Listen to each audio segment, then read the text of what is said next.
Hello, my friend. You are grieving the loss of a child.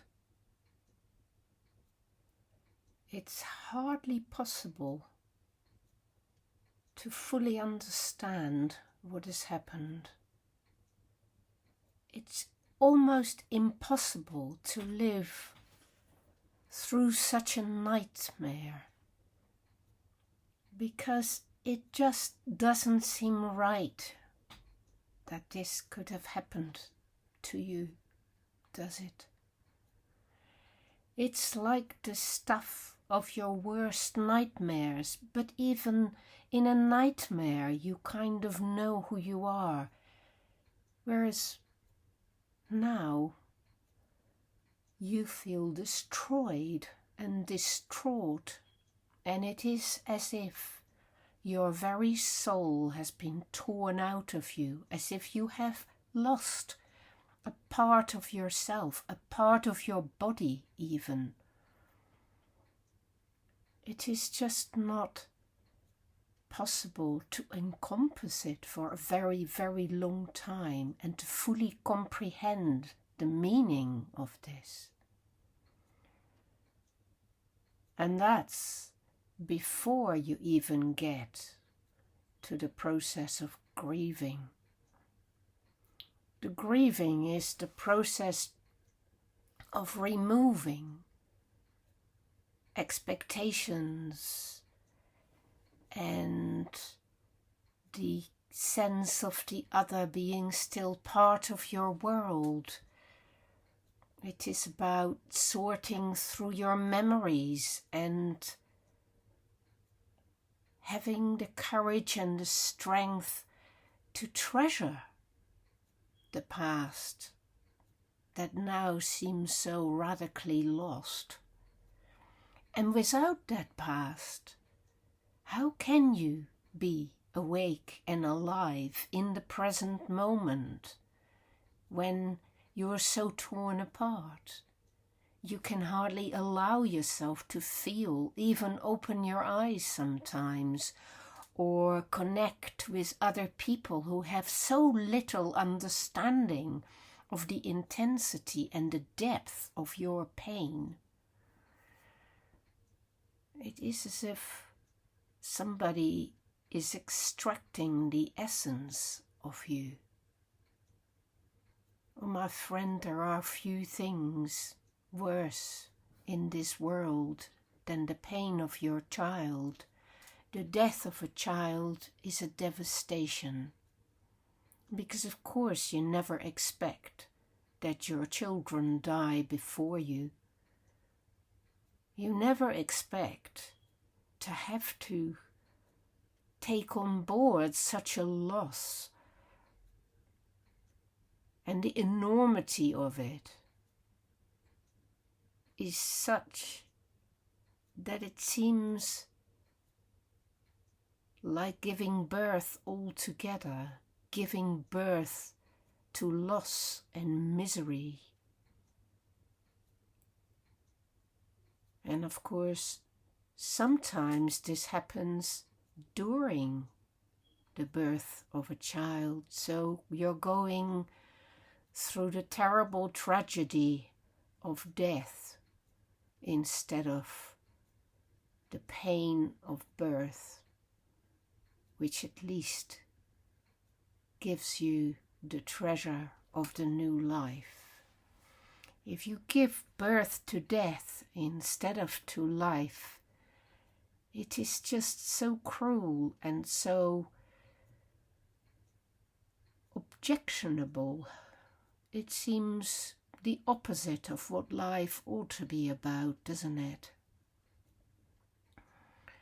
It really is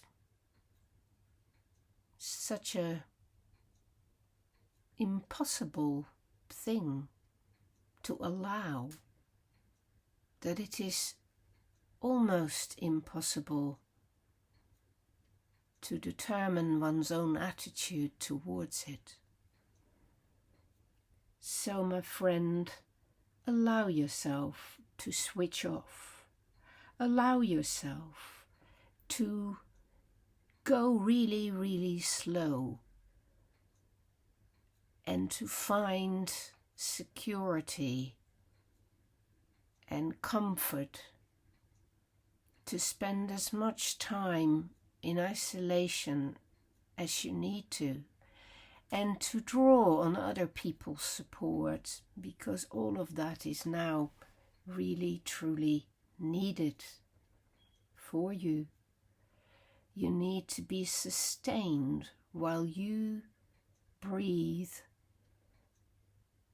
and start to go through this long pain, which will lead to a new way eventually. Of course, the grief will never be gone, because it will become part of you. It will grow into a new strength, though. It will grow into the knowledge that your child is actually going to be part of you in this kind of dark, negative, grieving way. There is no way you can ever divide yourself from this loss. And so, my friend, learn that the loss will feed you a lot of good things as well as a lot of pain. The loss, my friend, will be your making. I know it feels like you've lost your identity right now, that you're no longer the mother of the child you've lost, but you still are, and you always will be. And you are now somebody who holds the fate of the person who has died in your hands and in your heart.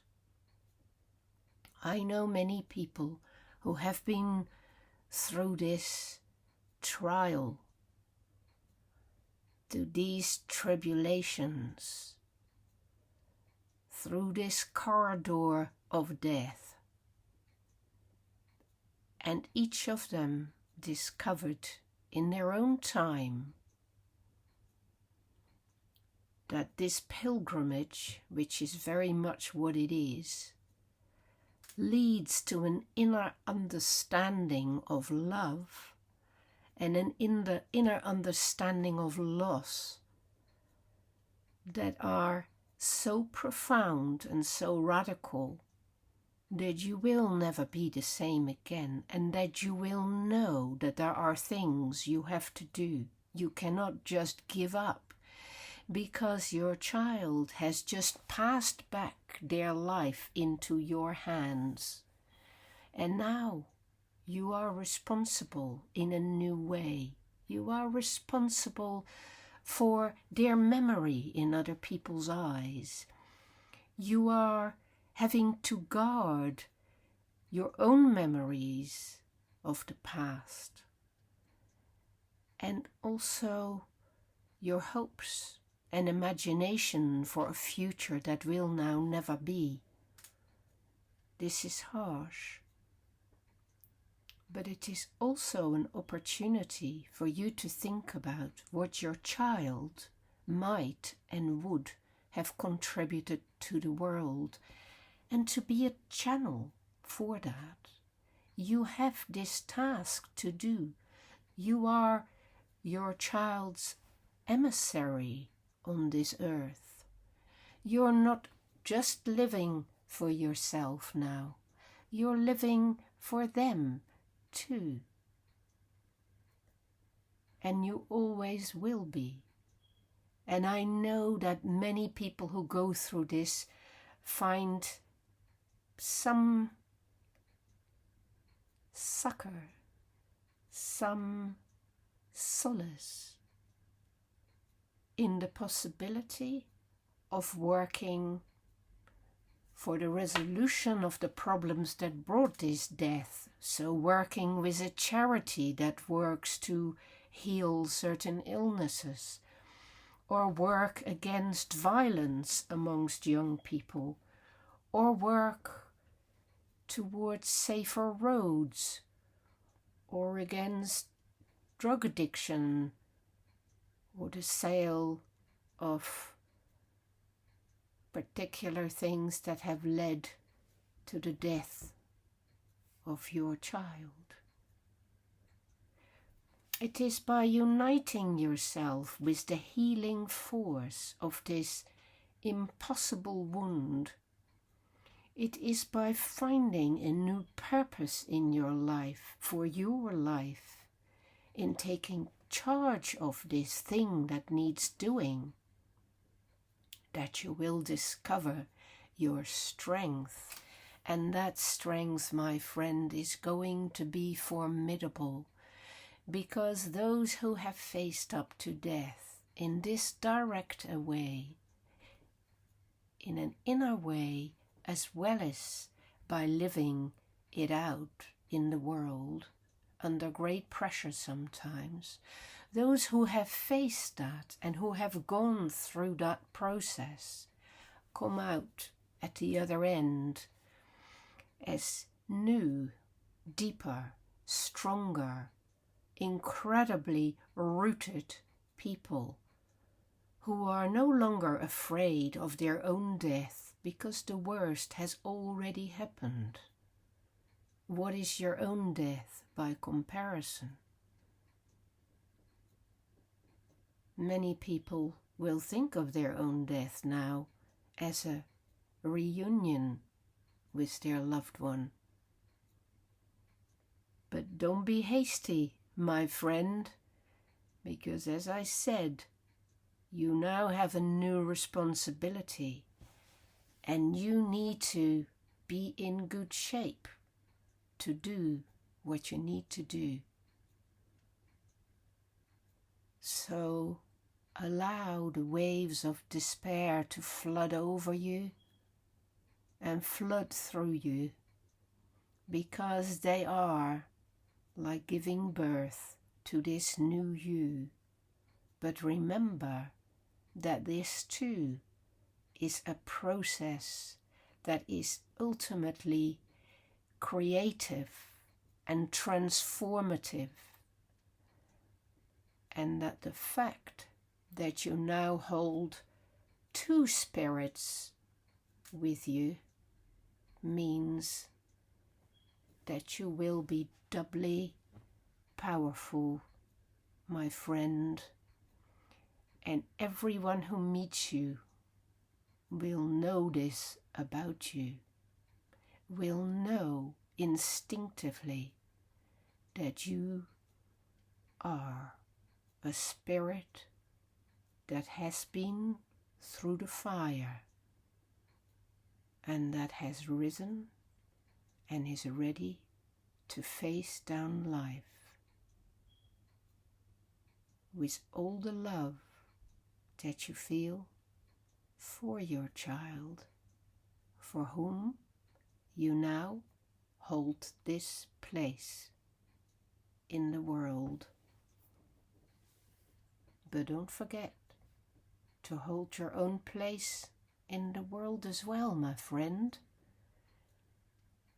because there will be room for you too to become free of the burden and to also live for something that is deeply meaningful to you, as you are now becoming.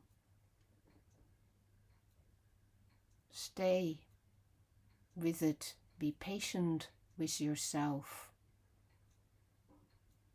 Drop the guilt, the regrets, the remorse, the anxiety. Drop it all.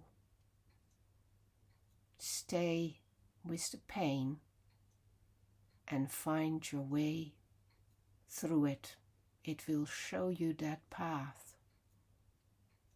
Look at your pain and know that you can find your way right through robustly